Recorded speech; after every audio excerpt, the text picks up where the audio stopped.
Серебро у Oreo. Они обыграли процесс выбора продуктов в магазине, когда вы ходите между полок и порой можете что-то забыть, что-то поменять местами и не взять.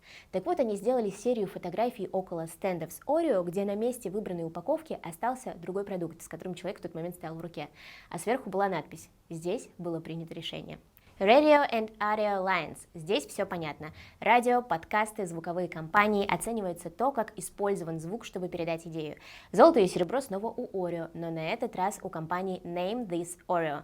Это прекрасный пример, как локальный мем может стать фишкой для всех. В видео объясняется, откуда он пошел. Вот есть английский, его учит столько-то человек. Вот есть испанский, на нем говорит столько-то человек. А есть язык Oreo. А дальше смотрите и слушайте, чтобы понять. 1.5 billion people speak English. Every day, daily. 1 billion speak Mandarin. 你会说中文吗？ 600 million speak Spanish. ¿Qué pasa? And some people speak... Oreo. Ooh, Oreo, Oreo.